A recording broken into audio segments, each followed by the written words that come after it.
Welcome to the Ballpark Digest Broadcaster Chat, closing the book on 2021, looking forward to 2022. I'm Jesse Goldberg-Strassler, joined once again by the publisher, the writer, the editor, and the everything else for Ballpark Digest, Kevin Reichard, and Mick Gillispie. Mick, first, how are you? Hey, happy holidays. Merry Christmas, everyone. Look, we're all looking good with our sweaters on, so doing great. Looking forward to talking a little baseball here and wrap things up. Kevin Reichard, how's by you? Life's good by me. Thank you for asking. Well, good. All right, so I think we should begin with looking back on 2021 before we look ahead to 2022. Although it's funny when you're talking about Ghost of Christmas Past and Ghost of Christmas Future, Buck Showalter, the man who has managed for decades and taken the Rangers or the Diamondbacks to the precipice of the victory, the Yankees to the precipice, brought the Orioles back to prominence, is now back in baseball. So Buck Showalter bringing us forward into the next year is a good way to begin things as the new skipper of the Mets. Look, I think it's a good hire. I mean, I liked him. I thought he was a good manager in Baltimore. Didn't get a lot of support from the front office as far as personnel moves go, bad ownership, and an organization that has kind of crashed. I thought he still did a good job, and I thought he was a scapegoat there. But when he had talent, he did an excellent job. He's the perfect guy for this Mets situation. He brings stability and accountability, and I think it also helps that he is a little bit older. You know, maybe he was too brash as a young guy, building the Diamondbacks into a champion and not managing the team. And, you know, same thing with the Yankees, you know, he was Rangers, and everybody talked about, you know, kind of how, you know, he just kind of was set in his ways. And I think over the course of time, you mellow a little bit. And I think with this generation of player, it's going to help. But I think calling a game and you know, building a winner, that he's the perfect guy for the Mets. I really like this hire. And then I think one of the most reassuring things about him is he's a baseball lifer, not a brand. Yeah. So he'll be low key. He'll be a player's coach. You know, I think Mick, you're absolutely right. Time's mellowed him out. I mean, when he was in the D-backs, he was a control guy. I mean, he even had a lot of input on the team logo and colors to begin with. Now, you know, I think he's just going to focus on baseball. Let Steve Cohen worry about the New York City inevitable circuses and focus on a roster that could use a little TLC. by the way, I like that original Arizona Diamondbacks look. That was a good look. I'm not saying he was a failure at it. I'm just saying that normally you don't have your manager giving you a lot of input into the logo design. And then a guy that I knew when he wore teal, and I got to see Mark Kotsay on his way up through the Marlins organization, and a terrific young prospect turning into a major leaguer, and now being brought on as the Oakland Athletics' new manager, and the players are enthused for him. He's you know, we're seeing two diametrically opposed approaches to managing with the Mets and the A's. And I suppose the next round of managers come next year and after will sort of depend on who's successful this year, because MLB is such a copycat sport. You know, Jack McKeon gets hired in Florida. All of a sudden, everyone's hiring old coaches. You know, someone young gets hired and is a success, and all of a sudden, everyone's hiring young managers. So, you know, if you're old, man, you're cheering for Buck Showalter. That's for sure. Kevin, before we go too much farther, I wanted to check in with you. What's the latest that you're hearing in terms of the talks? Because the players are locked out right now. The talks continue. You know, there's so much drama in the sports beat for baseball. You know, everything's breathlessly reported. And you know what I'm hearing, and what other more responsible parties are reporting as well, is that low-level talks keep going on between MLB and the Players Association over, you know, stuff that it's a typical contract negotiation. It's very complicated. So they're trying to eliminate, you know, areas of discussion where they pretty much agree. And there's actually some areas where there is quite a bit of agreement on concepts. It's just a matter of implementation. And so everyone's sort of worried that there's no big breakthrough talks. Well, there won't be until the end of the year. And again, a typical negotiation, the big stuff won't be handled until it kind of has to be. So January is going to be key. February 1st has been discussed as really the drop dead date to get a deal done so everyone can prep for spring training and plan accordingly. But the talks are ongoing.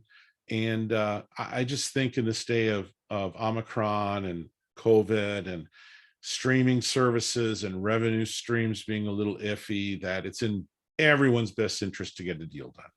Yeah, the regional sports network bubble and all of that. Mick, did you have thoughts about the lockout? Well, I mean, I hope that they get a lot of things ironed out. I just don't know.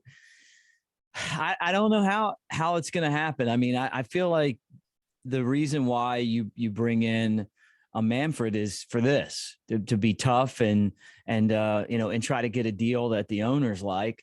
I mean, it just seems to me like there's so much money that they're all making that you figure that you'd be able to work it out a little easier than this. Everybody's making money except the minor leaguers, so it's like, I don't know. And every time you turn around, you hear stuff from some of the agents, some of the owners, not as much the owners as the agents, and then, the league office, where you just shake your head. This is what's hurt baseball in my lifetime, is that there's never enough. And I feel like the owners feel like they're spending more money to get less from the players, and the players feel like the owners are making a lot of money and they're not getting paid enough. And then you look at the salaries and you're like, well, hell, I'd take, that, the league minimums more than most of us will make in 5 years or 10 years, So I don't know. I hope that Kevin's right in that this doesn't last that long.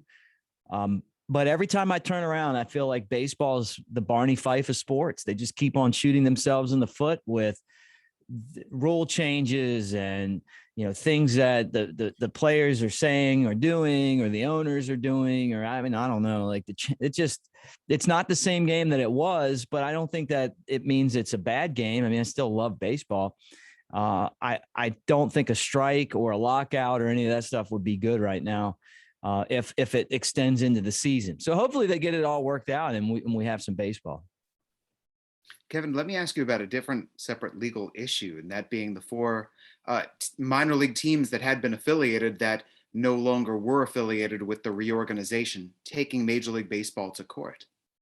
Yeah, we posted about it. I've read the civil complaint, not a lawsuit, a civil complaint, where basically four teams that were booted from the 120 MILB lineup say that MLB's antitrust exemption should end because the way MLB cut the minor leagues down was a violation of free market principles, that these teams should have been allowed to basically bid to stay in minor league baseball. And while that actually is not a bad business argument, it's kind of a terrible legal one, because they're working on the assumption that the Supreme Court is willing and looking to set aside MLB's antitrust exemption. And I don't know if that's true. I'm not a lawyer in that respect, but in terms of making the leap from antitrust shouldn't exist to, by the way, we should have been bidding to allow ourselves to stay in baseball. That's a huge leap logically and legally. And quite honestly, there's no guarantee that these four teams would have been able to bid to stay in the sport anyway. That's the speculation. I don't think MLB ever wants a system where there's open bidding for affiliates. So even if they prevail, the damages they seek may not be quite as reasonable as this lawsuit assumes. So it made a bunch of headlines. The irony is that three of the four teams in question actually are part of MLB as part of partner leagues or summer collegiate. So they didn't except for Staten Island, they didn't really lose baseball. And Staten Island Yankees, there was a whole bunch of issues apart from losing the affiliation there. But Tri-City is still, in the Frontier League. Salem Kaiser runs an independent league. They're definitely out of affiliated or organized ball. And Norwich has, it's in a summer collegiate league, but the owner there, Miles Prentice, also owns Midland. So there's some kind of tightrope walking in terms of what actually happened versus what was claimed in the lawsuit as well. All right, let's get into what actually happened in terms of 2021. Let's look back upon this past year. Mick, what are your strongest memories? Well, first, as I just noticed, you had an Ernie Harwell bobblehead on your bookshelf. That's what's fun about being on here. Look, this was an entirely different year. Mondays off, I thought, was the best part about baseball. Where you had this built-in Monday being off, 6-day series in the minor leagues. It was a shortened schedule, but we had baseball, which didn't happen in 2020. People were really excited to be back at the park, and that was fun to see. So those were some of the good things. Obviously housing prices were so high, and the players really struggled, and so did the front office as well too, to find temporary housing in some of these markets. I was glad to see that, from what I understand, MLB is going to start taking care of housing. And I had a buddy, I was talking to Jared Kingery, who is one of my best friends, and he pitched for the Smokies amongst other teams. And that is ironic because we weren't ever together there. But at one point, he was the all-time leading saves man there with 27 for him. But he was here this weekend, and he said, having MLB pay for housing is a game changer, because now all of a sudden, that's a big chunk of the money that you make, or really the money that you don't make. I wish they would have taken this initiative a long time ago. And I've been an advocate for, maybe the union and the owners get together, and, maybe there's a 0.5% tax that they use on themselves to pay for stuff like that for the minor leaguers, because, I think there's a real issue there. I mean, these guys, even the best of the best, that they had to play in these games to get where they're at. So I think that's a step in the right direction. I've seen career suicide with some of the players that, came out to ESPN and some of the other publications to talk about conditions, because I'm guessing that no one's going to want to sign you, once you kind of take shots at your own organization to make a point. But I think that the greater good is that the players in the minor leagues will have a little bit better of a situation. But, as far as, 2021 goes, it was a shorter season. We didn't even know if we were going to have playoffs for a long time. No all-star game. It feels a lot more like rec baseball in the minor leagues than it used to, where it felt like a small major league system. But at least we got to play ball, and that's definitely the positive of it to me. The funny thing to my mind was, at the start of the year, there was no plan to crown a champion. I know. And everyone arrived in, and these guys are so competitive. And my squad arrived, and the manager arrived, and the manager looked around at the team and goes, I like my team to start this year. How do we win the championship? And suddenly, within it was not very long that they devised, no, we'll figure out a way to crown a champion in every single league, because these guys are just so competitive. They need something to play for that is beyond development. And though development is the mantra, and we want to get these guys to the major leagues, winning is fun. I totally agree with you about the Monday off day being such a good thing. I could see them going to mini 3-game series every now and then if they wanted to break things up and not always go with a 6-gamer. But that one day off a week, it's so good. It was so good at replenishing the battery. Mm-hmm. Something else that I've seen improve has been hotel accommodations. Yeah. When I first joined what was then the Midwest League, I got a scouting report from my predecessor, Brad Tillery, about every single hotel in the league. About, in this hotel, do not take your shoes and socks off when you step on the floor. You just make sure that you take great care where you're walking with bare feet. And hotels have gotten better and better, and they're going to continue to get better.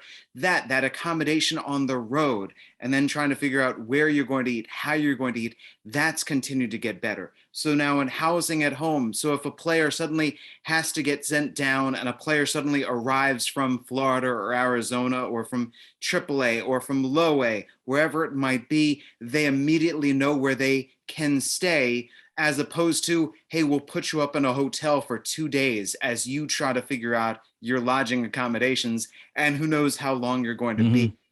That's been enormous. The rule changes were interesting. The rule change in my league was the step-off rule. So the pitcher had to make sure to completely disengage with the rubber before they threw over to a base on a pickoff throw. It was misunderstood to start the year by managers and players alike. So we had balks called a bunch. We had manager ejections by the bunch.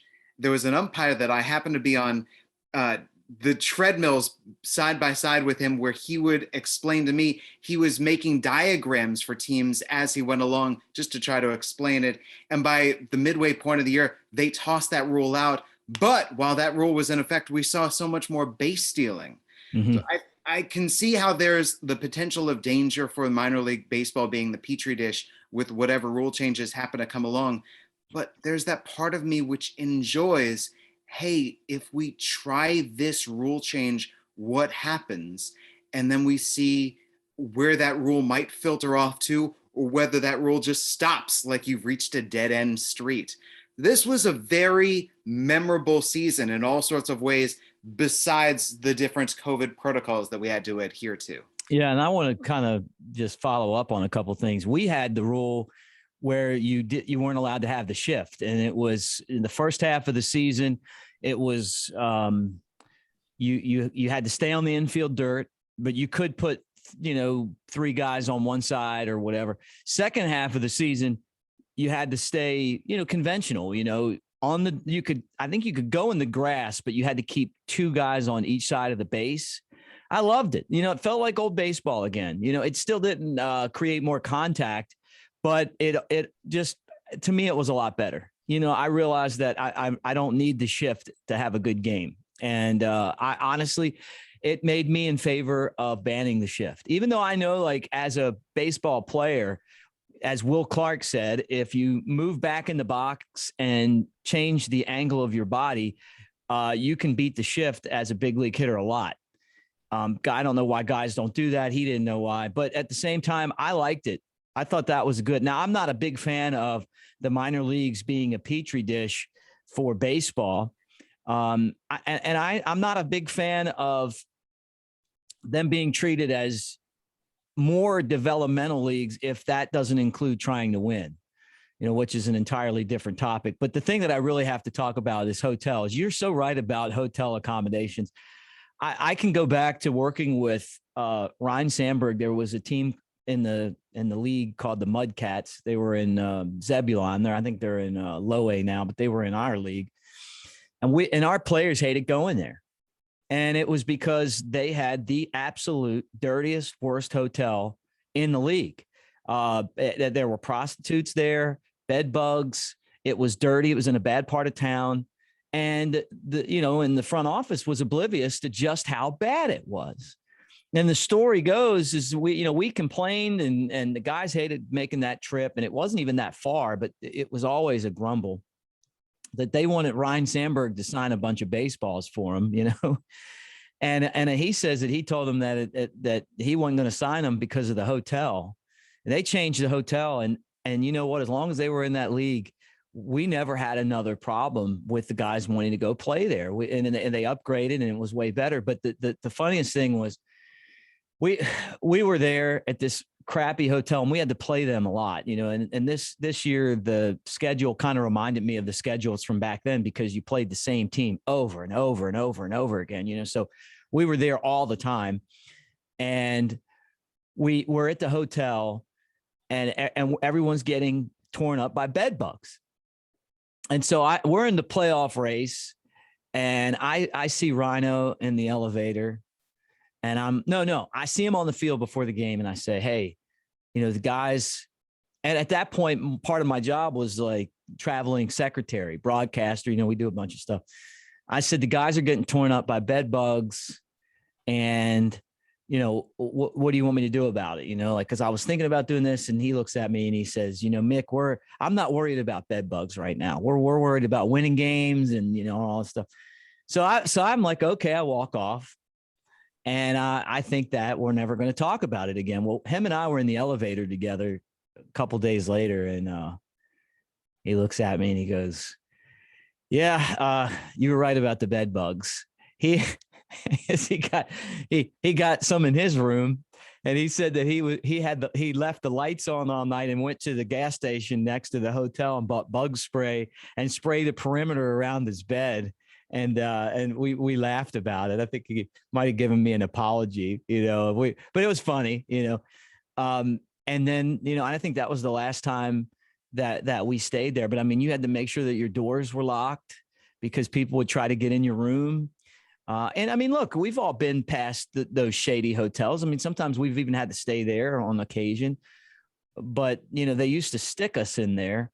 And I feel like that was kind of the last of the bad hotels. Now you look around the league, and even before MLB took over, and I think one of the reasons they took over was to rectify places that did not want to accommodate the players in a way that they were supposed to, whether it be on the field, in clubhouse conditions or stuff like this. And I know that in some areas it's improved a lot because of that. Not to say that I'm an advocate for what MLB did, but at the same time, I get that. But I mean, I look around all the stops that we make now, and they're all really nice hotels, which is a big change. When you take the bus, do you get two buses? I don't take the bus. So we do have two buses, but that's an entirely different story. I started driving because of, and maybe someone that's in Kentucky now has an idea of what I'm talking about, but we had some really bad tornadoes go through Tuscaloosa, and I was on the bus and I couldn't get home to help the community, to check. I just got this really bad anxiety about being on the bus. I don't ride the bus a whole lot. I like to have the control of my own vehicle. And then now with COVID, it's they don't really want you on the bus. And on top of that, now that there's two buses, it's a lot easier to travel. But the MLB just started spending money on personnel. I mean, it used to be manager, pitching coach, hitting coach, and trainer. And then all of a sudden, here's a video guy, and here's an extra coach, and here's another extra coach, and here's a nutritionist, and here's the clubbies on the bus, and it's like it became kind of cramped to absolutely cramped. And then now, for the most part, well, I don't know what the protocol is going to be when we don't have COVID, which I hope does happen someday. But it was two and sometimes three buses last year for us. There AAA teams, several, I was told, were running three buses this year for the longer trips that don't qualify for the airfare. Yeah. And it was sort of an absurd situation, one GM told me, because on the one hand, when they flew, they were flying commercial, sitting next to Joe Schmo, unvetted. But on the buses, they had to sort of do a checkerboard seating. I mean, they couldn't cram the buses, which led to the need for three. And that's why the COVID protocols are, they're needed, but they're so inconsistently applied. Let's put it that way. I want to launch after Mick, you talking about the coaching staff getting bigger and bigger and bigger. The stadiums that had been built in the 1990s and the early 2000s, they did not have, in my experience, a manager's office and a coach's office in my league. It's just a coach's office. And now you've got the manager, you've got all the people that you mentioned. And if the major league team sends in rovers, There's, it's a clown car. It's incredible. You see the manager working out of the stands as he just looks for some place that he can escape everybody else. Yeah, the conditions got so lopsided. As much as I hated to see Hank Aaron Stadium go by the wayside, Joe Davis Stadium in Huntsville that was there for a long time. So much so that their team left and they already have another new team there, right, in Rocket City. But the conditions just were so bad at some places. Potomac was awful when I was in the Carolina League. I mean, just a complete joke, unfair to anyone associated with professional baseball to have to work in those kind of environments. And then you would go to places like Smokey Stadium, like Birmingham's ballpark, and it would just be amazing, like you'd be like, they're like miniature big league parks. And so, yeah, the accommodations were crazy. And then what was funny, and this, Jesse, is that you would have guys like my first manager was Russ Nixon. And I think I've talked about Russ on here before, the late Russ Nixon, who was a big league catcher who got traded twice to the same team in the same season, which is crazy. I mean, but he was like an old baseball lifer, managed the Braves before Bobby Cox and was the third base coach for the Reds, the Big Red Machine, and managed there, but both times had terrible clubs. But I loved him. And he kind of taught me the ways of the world. And he would tell me stories about when he was coming up, all the ballparks were terrible, and that he was the trainer, the hitting coach, the pitching coach, and the manager. And he'd go to spring training and throw BP for 3 hours, and I believe him. I mean, I think that's how kind of the things have progressed. It used to be before all the money was in the game. I mean, it was just like you were really happy that you were part of baseball. Right. And then, now, I mean, it's overflowing with money so much that they can't fight enough over who makes more of it, which is a shame. But the facilities, I guess in the old days, I mean, look at, Brooks Robinson got hurt trying to make a play in the minor leagues, where I think he got impaled by like something that was at the ballpark, maybe like the side of a fence or something. I mean, can you imagine that these days? No, because the major league team would hear about that in a heartbeat. Or there's constant inspections. I don't know about you. We constantly have people going through our park, everybody else's park, looking for anything that they can see, and the bar is getting raised higher and higher. We were asked, why don't we have this that another team in our league has? And we're going, that's not something that's an option, but that's really great that they've got it. So I like this. I like the whole, we are raising standards across the board in all sorts of different ways.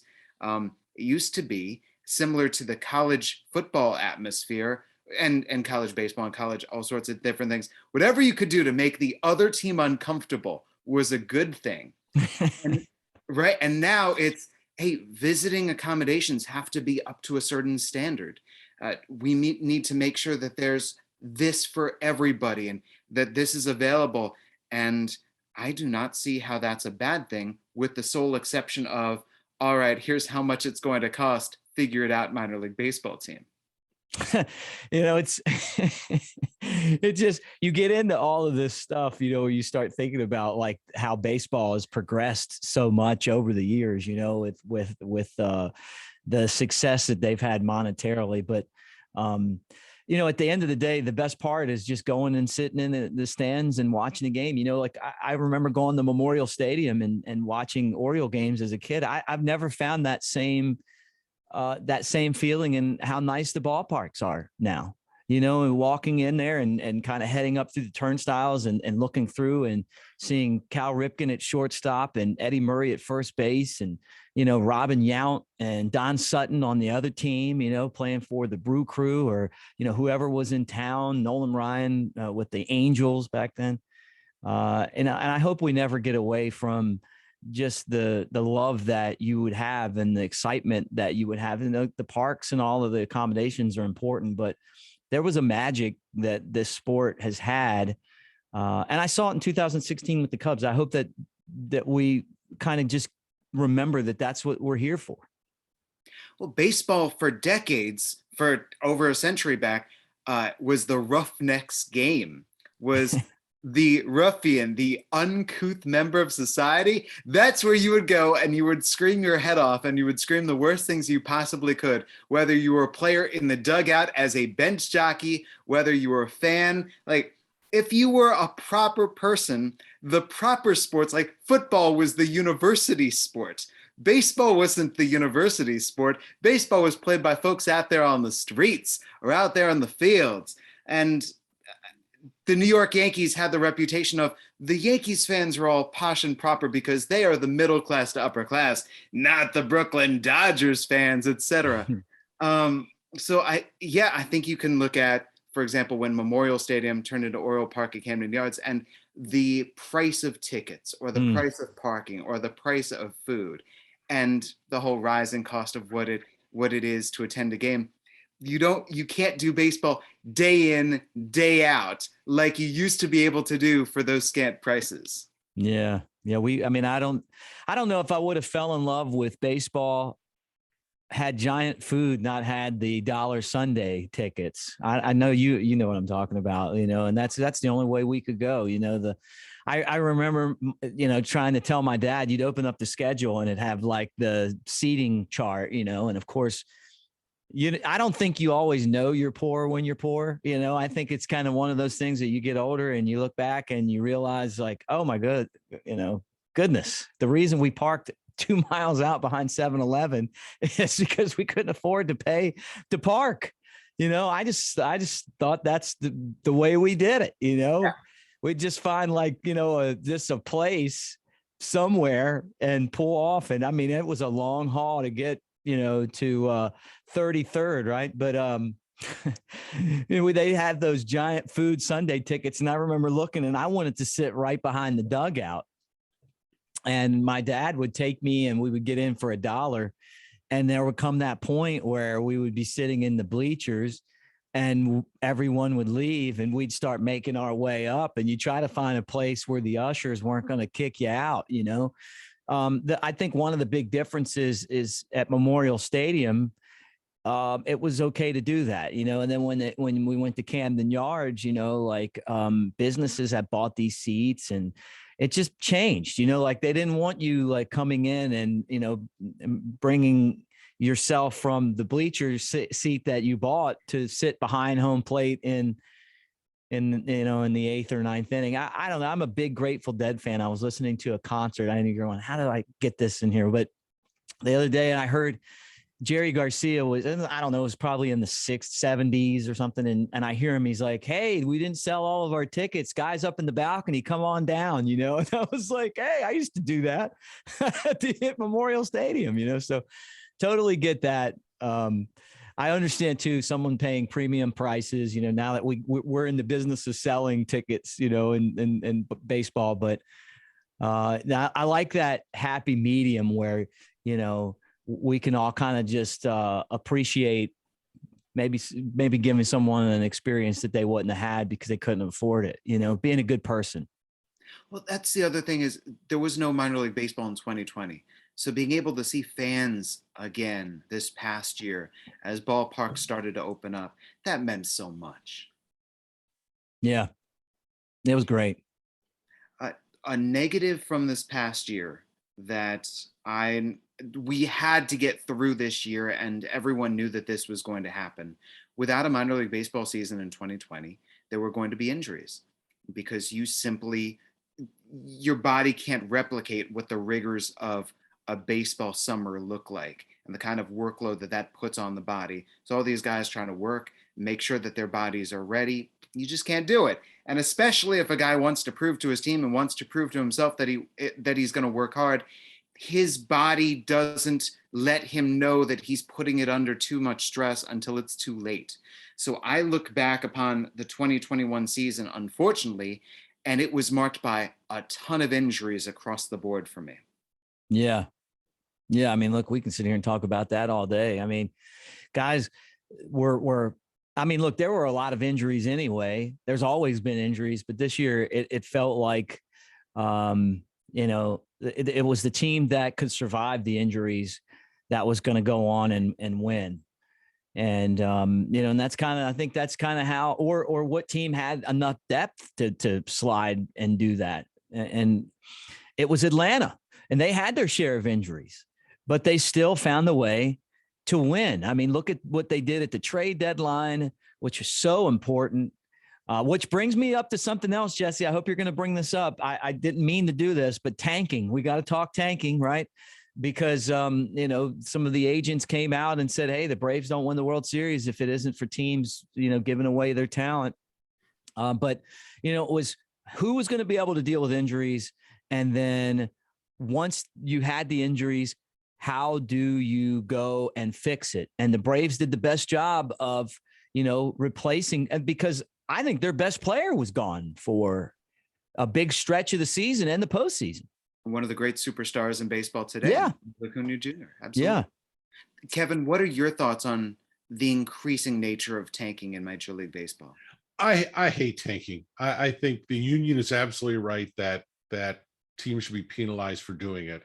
Now, having said that, when you talk about the Braves and the moves they made, it wasn't as though every team was giving them the great talent for prospects. I mean, gotta admit, the Braves got really lucky with Eddie Rosario, who's the streakiest player ever.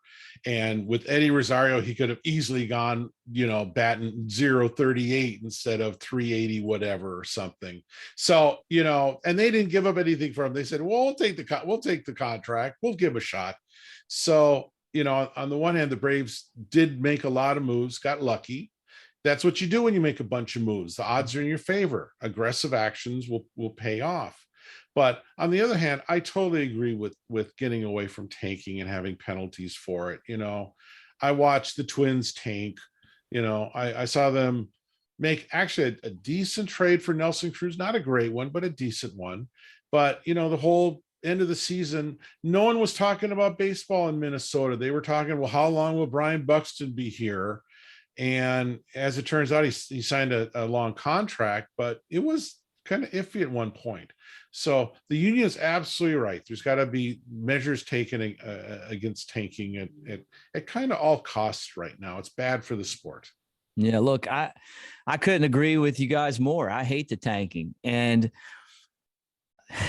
it's a shame that the game and baseball in particular, but other sports have it as well. But baseball in particular has gotten to the point where once you're out of it, it just becomes I don't want to use the term, but it becomes where you can't even watch the team anymore. Jesse, I was thinking about the 88 Orioles and them losing 21 games straight. You know who had the worst record in the league that year? The Orioles, right? No, Atlanta. So they still wanted to win games. Even though they were out of it in April, they still wanted to win games. There was a pride that you used to play with. I saw Brandon Hyde, who is so frustrated as Baltimore's manager, and I think one day he's going to be a great manager. I think he is already. He just doesn't have any players to manage, or not enough, right? And it wears on you. It's taxing. Every time you turn around, the other teams, and he had mentioned this, they're going out and adding, and the Orioles are subtracting. And there's a mental part of that too. But I really agree with the union. And I'm sure that some of the ownership probably feels the same way. It's just the way that the system's set up right now. I would absolutely be in favor of anything that creates a system where tanking is detrimental to the future of the team. And I would love it. And I don't know that this is even possible. And I mean, I'm out here saying this, but when I see European soccer where the last place team has to go to the lower league, I mean, I would love that. Hey, relegate. You know what? Yeah. Hey, look, we'll relegate Baltimore to AAA, and here's Syracuse, or here's Buffalo, or whoever. I mean, I know that's unrealistic with the system that we have set up, But at the same time, you know, watching, you know, and I'm just picking on Baltimore right now because they're the team that's lost, you know, 100 games the last 3 seasons or whatever it is, on purpose. You know, that there should be some sort of an incentive, or maybe more than just some sort, a lot of incentive for the team to go out there and try to win. Yeah, just to get into that a little bit more, the two main reasons that a team would tank in my mind is, number one, we've watched the Astros tank and then succeed because of it.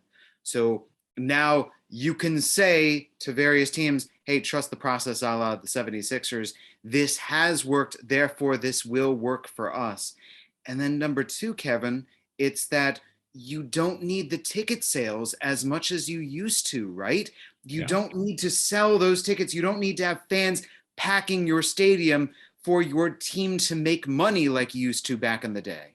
Absolutely. Losing yields the same amount of revenue from streaming and sponsorship as winning. There's So more where's the excitement. motivation for, if it doesn't hurt your bottom line, you can say, hey, we'll sit back until we get the necessary players. We'll have an Adley and a Grayson coming up through our minor league system, and that we'll win again. Everyone will come back when we'll be winning again down the line. Yeah, and that's the challenge, because it's not like the NBA where you tank, you're going to get in the lottery.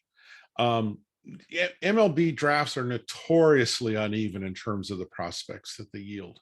So, you know, NBA, you can see results of the draft work pretty well and rewards for tanking. Not, you know, there's talk about changing the MLB draft and We're trading draft picks. Yeah, exactly. You know, you're seeing a lottery system kind of being discussed. No one's got a really good answer for tanking. I mean, the union really doesn't either, in terms of what penalties should be enforced, because sometimes there's a fine line between tanking and ineptitude, to be totally honest. I mean, do the Pirates tank? No, they're just sort of inept as an organization. Do other teams tank? Oh, absolutely. The Royals have tanked, the Twins have tanked, and they've come back and won. The Rays managed to win without tanking, interestingly enough. So, you know, that gets back to the issue of ineptitude, the ability to plan ahead, and a sharp eye for talent, which means that, you know, I think we're already seeing it. All of a sudden, we're getting away from the analytics a little bit, and more to scouting and seeing people in person. But again, that's not the answer either. So I don't have one. The union doesn't have one, and the owners don't really seem to want to have one. Yeah, you bring up two teams I got to give compliments to. The Rays and the Braves. You know, I've been in the same league with them for years, and every season they have great prospects. They don't trade their top prospects. They not only draft, they develop. They're competitive. They go out there and try to win every game in the minor leagues. And it has definitely trickled up to the top with what those two small market teams in baseball sense have been able to do. You know, the Rays are competitive every year, and Atlanta is as well. You never see every year when the Braves or the Rays come to town, and it's different. The Braves always seem to have 2 or 3 mega prospects. Guys, you look at it and you go, okay, Ian Anderson legitimately is going to be a big league number 1, number 2 starter. You know, Austin Riley at third base is going to be a big league everyday guy.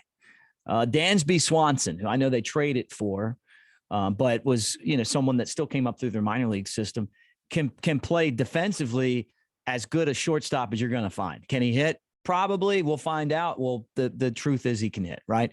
But he's from the city. You know, it's like they just do an excellent job of not making mistakes when it comes to the deals that they make. The Rays, it's not that they have these like amazingly huge prospects. They just draft and develop every single dirtbag you could possibly go out and get. You hate them by the end of the series. No one blows the door off the ball, but from 1 to 9 in the lineup every day, They put the ball in play. They get the outs that they're supposed to, making routine plays. They're aggressive on the bases. The Cubs as an organization could care less if they win in the minor leagues. It's a shame, but that's the way that it works, that they're set up right now. Now that may change because Jed Hoyer's in charge and he may, he's got new people that are doing things different, and I hope that they go back to trying to win games, because I don't know how you turn off trying to win when you get to the big leagues. When in the minor leagues, you're like, well, we're not going to ever let you throw 2 games in a row. Our starters are only going to throw 80 pitches. And then the Braves and the Rays come to town, and here's a guy throwing 110 pitches in a start, and he's like their top prospect. Because when you get to the big leagues, that's what you're going to have to do, and they're trying to beat you every night. So I just have so much respect for them. The Rays definitely get under my skin as the broadcaster, because they're not the team that I'm covering every day, and they just they wear you out. They exploit your weaknesses. So it doesn't surprise me that they're 2 of the teams that you talk about where they've done the things that it takes to develop and be consistently winning at the big league level. Kevin, let me segue. Atlanta, brand new ballpark. Tampa Bay, and let me add in Oakland too, are franchises looking toward that next ballpark. What are the latest updates? First with Tampa before we get to Oakland. Well, Tampa's pursuing that Montreal's Tampa strategy for now. It seems to be getting acceptance within the industry and within the business community. And, I'm not a big fan of it personally, because I think you're going to end up with 2 watered down experiences in 2 cities that traditionally could support baseball in the right circumstances. And Montreal, I loved the Expos and went up there when there were 40,000 people at the Big O. So I know that city can support baseball. But I think this dual plan is going to proceed, and I think it has it could have a profound effect on the game. I mean, all of a sudden teams are saying, well, heck, I can play in 2 different cities. I'll spend half the year in Nashville and half the year somewhere else. The TV viewers, who are really key to this, are going to follow me no matter where I go. And I've just doubled my footprint of passionate viewers on TV. And I don't think it's a good thing for the game, but we posted a story the other day on this plan getting acceptance, and it was the head of the Tampa Chamber of Commerce said, who goes to even 40 games a year anymore? I'm not going to go to 81, for goodness sakes. I can't even give away the tickets for 81 games that I buy.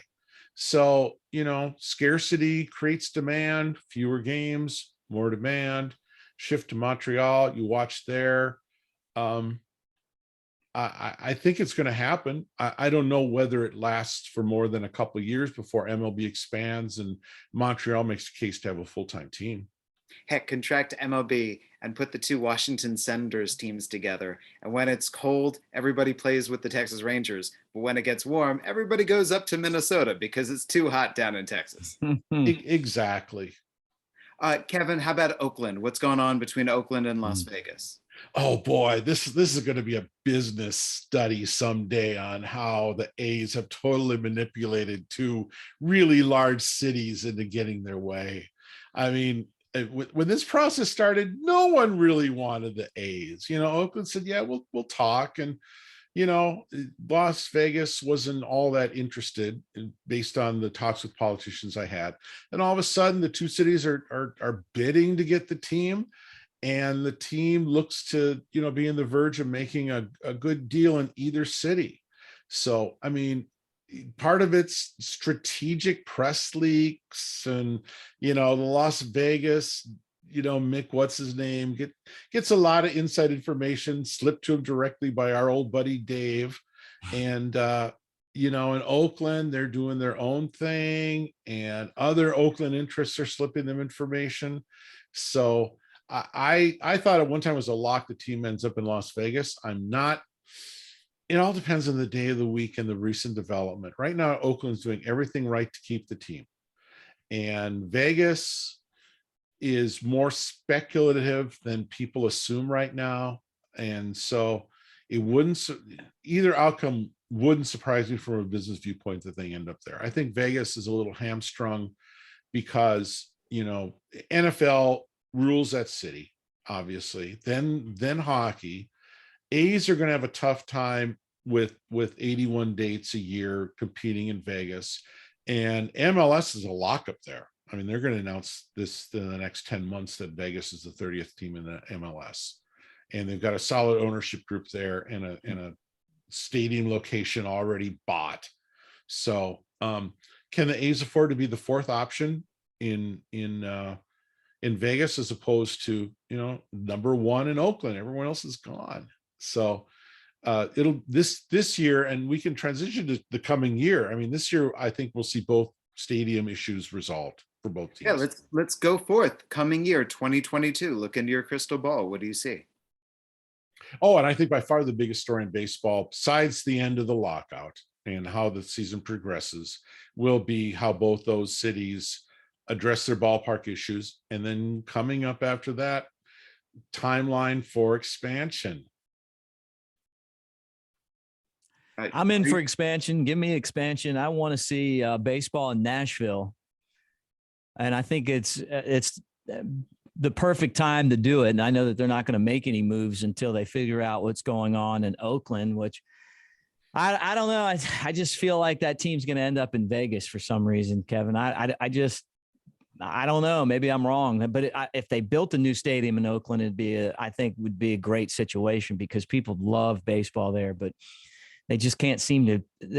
They're like Charlie Brown, and every time they go to kick the football, Lucy moves it on them. Like they have a lot. There's a mix of politics there that is just it's very difficult to get anything built, not just a baseball stadium, but apartments and homes and everything else. So I don't know. And I mean, at the end of the day, it just seems like Vegas. It's like one pen stroke. It's like, here's what you want.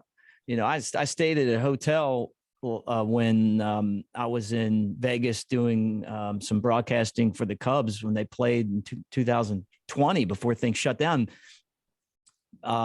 in a hotel that was right near the football stadium. And it was amazing. I mean, like that new Raiders stadium is great. So, I mean, I guess we'll see what happens, but both of those stadium issues, I guess, have to be resolved before we look at expansion. But I hope that that's sometime soon, because while we're sitting around waiting on markets that really, for all intents and purposes, are fringe major league markets, we're letting a lot of places like Nashville that are ready to be a major market in baseball, like they are with hockey and like they are with MSL and like they are, or MLS.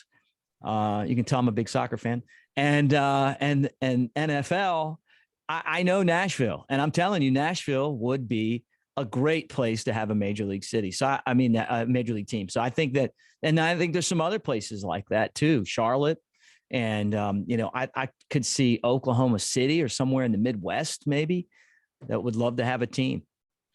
I think part of the issue with MLB expansion is that, unlike MLS, there's not a huge line of people lining up that can afford an MLB team and build a ballpark. Yeah. Versus MLS, which has a comparatively lower price entry fee and a different corporate structure. Where in MLS you own a chunk of the whole league. It's not just you have operating rights to a market. So financially, it's a little better deal than MLB. You got to love baseball like Steve Cohen to be involved in baseball right now, to be totally honest. And then when you look at the A's, where they end up will just make it'll be who has the best business deal. It won't be a baseball decision. It'll be how much money can we make with waterfront development in Oakland versus, a Tropicana hotel replacement with the area run by Bally's. So, if you had told me 20 years ago that you're going to be spending your time writing about TIF's real estate development and alternate funding methods for sales tax usage for ballparks, I'm not so sure I would have entered this field, quite honestly, but here we are. Serves you right, Kevin. And follow up with all those NFTs as they invade and all the gambling as it comes in. I had someone really important in minor league baseball, one of the biggest owners, at the winter meetings, we were discussing future, and I brought up NFTs, and he looks around in the lobby and he says, "None of us understand NFTs. Don't let anyone in this room tell you otherwise." I mean, they might not understand it, but if they see the money that is in it, they could say, I should start to try to understand this. What they understand is name, image, and likeness contracts. Oh, And yeah. that was a big topic actually at the winter meetings, believe it or not. I mean, it stands to reason. You now have these top athletes coming out. And you could, let's say you're, I don't know, the Jumbo Shrimp, partner up with a big time local athlete, and suddenly you've got an endorser and you can have fun with this. So yeah, I think that that's a fascinating horizon to look out into. Conversely, if you're scouting for an MLB team, you identify some big prospect, and he says, "I'm going to go play college ball for 4 years and make $1 million a year on an NIL." That was raised as a concern. Is will the best talent actually skip out on minor league baseball for their first couple years anyway? Well, we were starting to see that anyway, right? We were starting to see more and more guys saying, look, I'm not going to go from high school to the professional ranks. I want that college experience, especially because college baseball right now is great. Well, yeah. And also the slotted draft, which I've never been a fan of the slotted draft. How many times have I talked about that on our shows? Bad idea. Yeah, I guess it saved you money, but it also took away some of the best athletes and baseball's ability to buy them out of football and basketball and college. And, there, when I first got started, I think the Cubs got Jeff Samardzija, the 14th round or something. I don't know, wherever it was, but they paid him a bunch of money and he could have gone into the NFL, but he came and played baseball instead.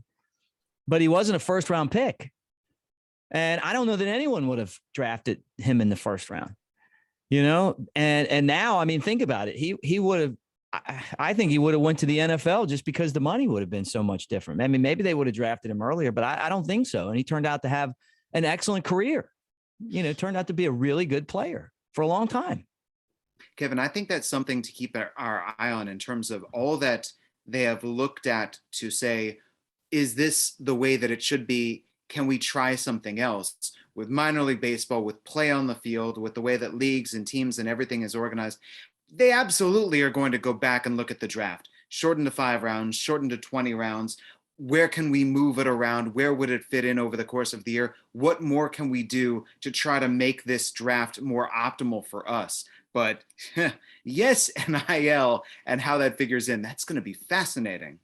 It will. And, part of me wouldn't be surprised if they scale back the draft even more and let prospects sign with indie teams right out. And of course, MLB and the indie leagues can't even agree on standard payments for player transfers. That was a big set of meetings at the winter meetings as well, because there's different levels and, everything gets so doggone complicated and in a situation where it really shouldn't. I mean, the places where we've seen there be no cap, right? Let's say any kind of bidding war for a guy coming out of Cuba, where you actually see how much teams are willing to pay for a player who's not necessarily a superstar, and the money gets exorbitant. MLB teams want to see price certainty. That's why they love the slotted draft. That's why they love to have standard contracts for the Dominican Republic and other Latin American countries. And at some point, you have to cede some control to the marketplace. And that's really the fight when you see the players and the teams fighting. It's really about the place of each in a free marketplace versus a very controlled environment. Well, let me ask you, there's been this accusation that including Puerto Rico in the draft has really dampened the talent of baseball in Puerto Rico. Are we going to get closer to a worldwide draft with players from Venezuela, Dominican Republic, et cetera, subject to a Major League Baseball amateur draft? Or is that still in the far-flung future? I think it's in the far-flung future. I don't think it's really an agenda on anyone's agenda right now, which is a shame. But MLB doesn't do a very good job of overseeing scouting and draft, and there's still a lot of debate within the sport over, and we've talked about this ad nauseum about automated scouting, about camera scouting versus in-person scouting, and in Puerto Rico and the Dominican, you got to kind of be hands on the boots on the ground down there, so to speak. My crystal ball continues to look toward pitch clock and enjoying this and seeing where this goes. As it speeds up the rhythm of a game, we'll see as it invades more levels of the minor leagues. It's going to make its way to the major leagues eventually, of course, because in basketball, there's a shot clock. In football, there's a game clock. Of course, there should be a pitch clock in baseball. It fits right in. And after that initial adjustment period, I think that people are just going to say, that we should have had this as part of the game long ago. Yeah, I'm not anti-clock. What about you, Mick? Yeah, I don't know if that's the solution. I mean, I don't mind the clock.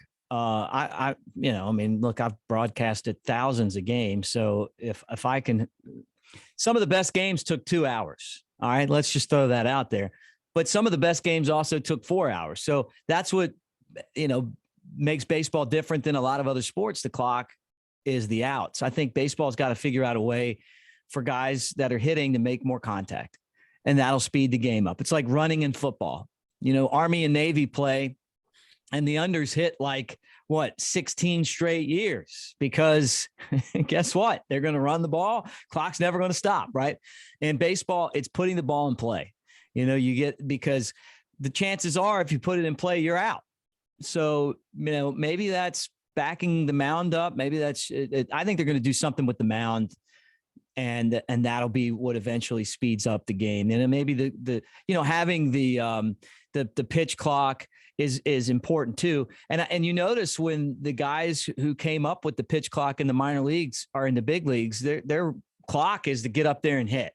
I don't need to see a guy adjust his wristbands 25 times. I don't need him to step out of the batter's box so we can hear just a little bit more of his walk-up song.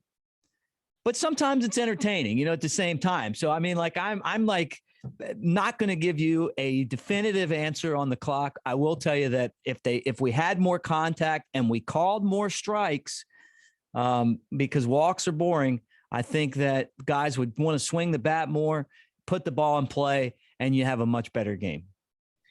The other thing that I wanted to bring up was the article by Bradford William Davis working with Meredith Wills, and I'm going to get her job title wrong, astrophysicist, in investigating the baseballs and saying that Major League Baseball used 2 different baseballs this past year, and not impugning the motives on Major League Baseball, not saying that this was a purposeful thing or not questioning anything, just saying this is the fact of the matter is there were balls that were used that went farther than other balls.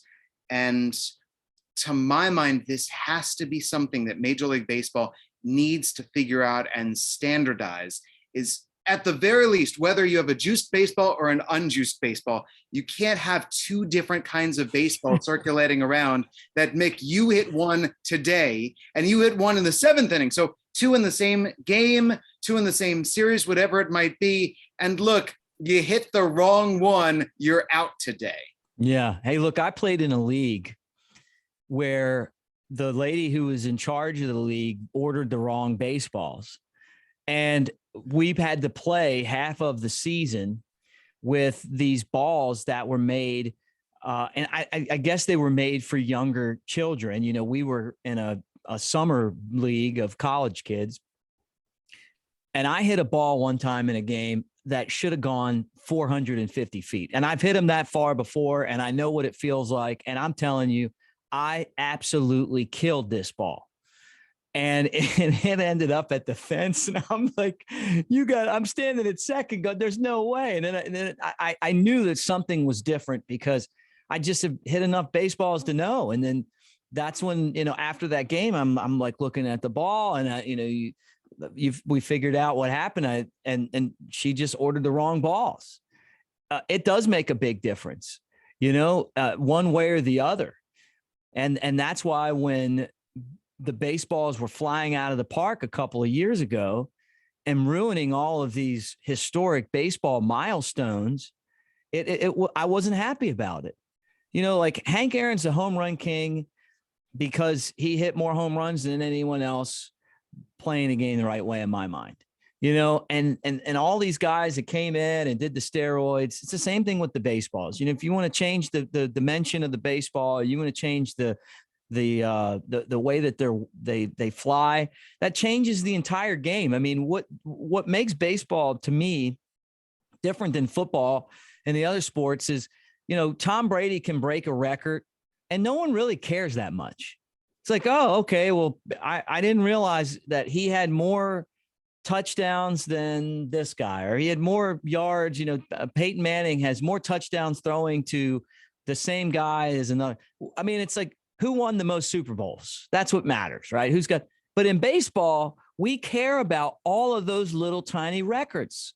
We know, look, I know Barry Bonds hit more home runs than Hank Aaron, but he also cheated in doing it, right? And it matters to us. I don't think in football they really care. I don't think in soccer they really care. We know who stole the most bases, Ricky Henderson, who had the most strikeouts, Nolan Ryan, right? Because that the numbers make the game different. It's like it matters who won the game in the World Series, but it also matters how many wins someone had. Or, I mean, you know what I'm saying? Like the numbers matter to us. And when you change the baseball, it changes the numbers, and guys are putting up numbers that they wouldn't have put up the year before, or even halfway through the season when the ball was different, and I hate it. That's one of the things that does bother me about the direction that Rob Manfred has taken the game. I know he's trying to make the game better. I've definitely softened on him than where I was maybe a couple of years ago, because I do know that the long-term stability of the game is what he's looking for. I just don't always agree with the means that he's trying to get to it. And changing the baseballs to make them fly farther and having players put up numbers that they would have never put up with a normal baseball bothers me. I don't know. I mean, do you guys know what I'm saying? I do, but I'm not entirely sure that you can't explain away the mid-season change in baseball is more to ineptitude than this conscious move to juice the ball. There's a lot of ineptitude surrounding Major League Baseball right now. And, it's that was kind of the biggest complaint at the winter meetings, is that stuff isn't necessarily getting done. Initiatives are sort of dropped, and that there's sort of a lack of follow through in the game on every level. So this might be a case where it's just lack of quality control. And I mean, monitoring baseball is kind of a boring thing, and no one in baseball seems to want to do the boring things right now. All right. I think on that note, ineptitude being the word and the theme of this chat, Mick, any final thoughts as we wrap up? Hey guys, appreciate your friendship. I always love to get together and spend some time with you and the audience and talk baseball and talk openly and candid. I hope that everyone has a great holiday, whether that's Hanukkah or Christmas or whatever you celebrate. 2021 was challenging, not as quite challenging as 2020. And I'm hoping that 2022 is less challenging than the year that we just had.